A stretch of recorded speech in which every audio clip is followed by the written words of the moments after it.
We do have some few minutes now. I'm conscious of the time and I want to keep to time. So questions from the floor, please. Hello, my name's Serena Lillywhite from Oxfam, Australia.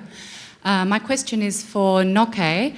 I was very encouraged to hear your wish for improved corporate governance, and given your background in the mining sector, wondered if you could comment on the plans for Indonesia to become an extractive industry transparency initiative implementing country, and I guess that also goes to the point about improved transparency. If perhaps you can give us an update on that, and perhaps that will also encourage the Australian government to follow the footsteps of Indonesia. To respond directly? Well, thank you, Serena. I'm glad to share with you that actually Indonesia is in the process of being accepted, and there's a review going on, and the committee in Indonesia that is preparing all the details for this participation in EITI is headed by Eri Riana Harjapamakas, who used to be the Deputy Chairman of the Corruption Eradication Commission. So he has a good track record. He's committed to that. And it's good that the government is also committed. And I hope we'll be accepted very soon. And if that's done, that will be a good thing for the Indonesian economy. That will be good for the regions, because as we see, the regions are now actually taking over from the central government about all these corruption that we are seeing. And I think we are all fed up with the situation, and if we have now the institutional platform for that, that will be good for everyone, also for the industry itself. Peter Dawson's my name. I have a role from the AIBC side in talking to industry about issues that they might like to raise in the context of the CEPA. And needless to say, did a bit of a ring around just before this conference. And the theme that seemed to come up pretty much across the board was regulatory provisions, the difficulty, the complexity of regulations in different areas, and this is across agricultural industries, the amount of information that needed to be collected, the time it took to get approvals, and sometimes uncertainty about what exactly the regulation was. And there sometimes seemed to be some shifting of goalposts. I guess you could talk about the general issue as an issue about red tape. How can the CEPA be used to address that issue? This is something that particularly affects SMEs who don't have unlimited resources to service these complex requirements. Thanks.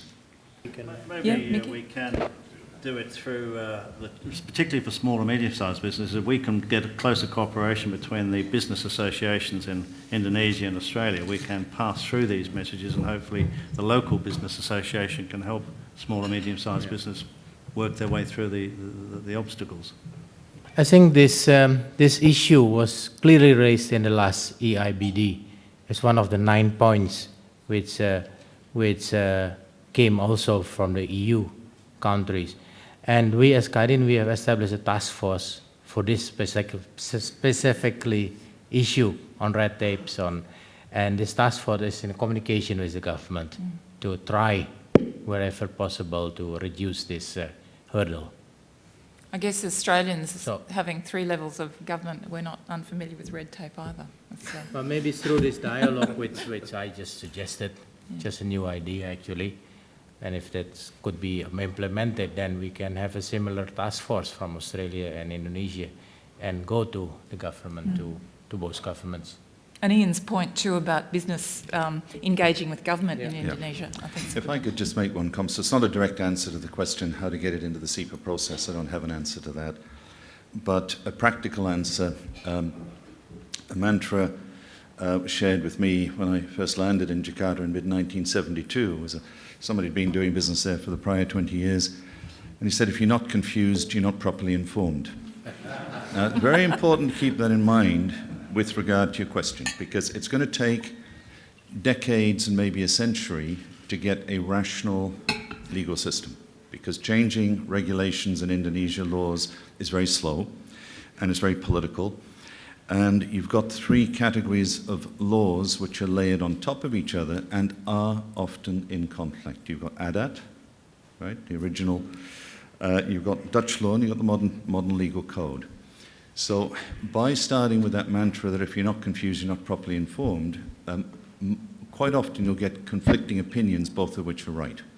So you've got to make a decision, will I do business in an environment which is like that, or will I not? And if you do, then you've got to start by building capabilities to work in that environment, which means adapting your board governance here, getting directors that understand how to work in high uncertainty environment. Number two, you've got to set up mechanisms to have informal discussions with the Indonesian legislators. The modern breed of Indonesian legislator is absolutely familiar with these issues. They know they can't fix them in decades, it's going to take decades, but they're incredibly practical in suggesting workarounds. And these workarounds do not involve corrupt practices. They involve putting together mechanisms with the help of the government, with the help of the regulators, the help of the department, the DGs and CADIN, where the structures are, they'll pass muster in a legal opinion, but just clipping the top of the bar.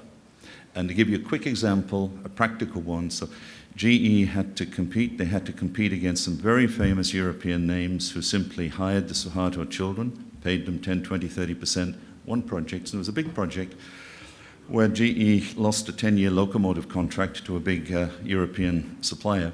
Jack Welch flew in, went to see Suharto, came out the following day, President Suharto overturned the European company, awarded the 10-year contract to GE. A week later, Jack Welch went back to the US and announced that GE was buying 10% of IPTN, Indonesia's aerospace company in the US, to help them get FAA certification. I was on the GE board at the time, the advisory board, and had to fly to New York to meet the general counsel to discuss, was this or was this not acceptable under all of the applicable codes?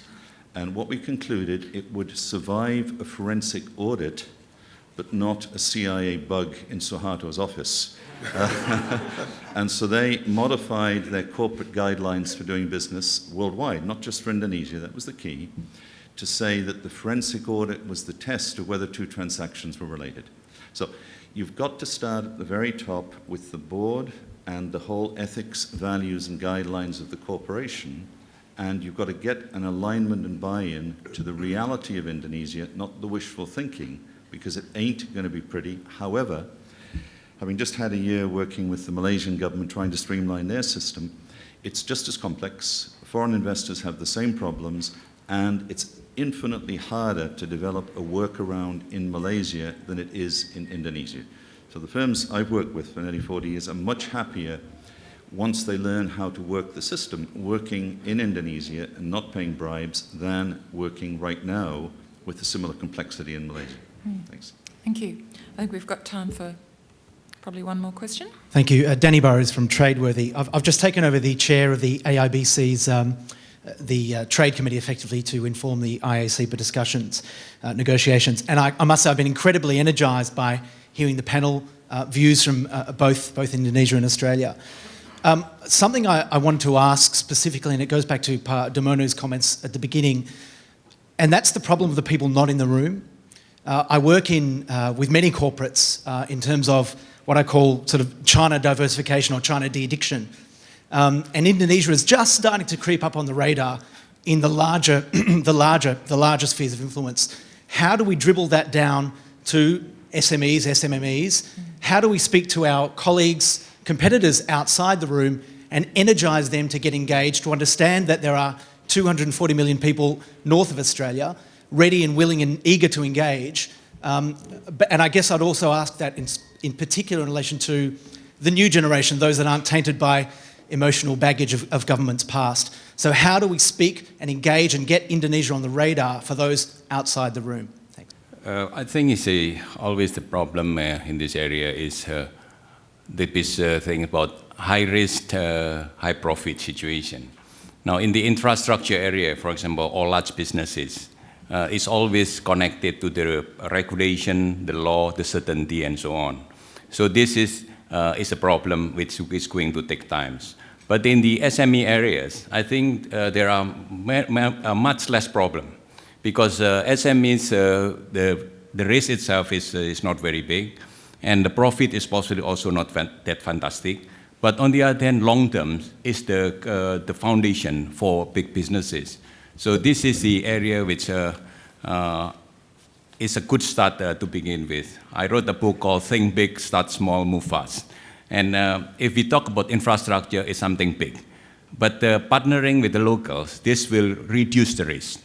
I built power plant. It took me 3 years to get all the license done.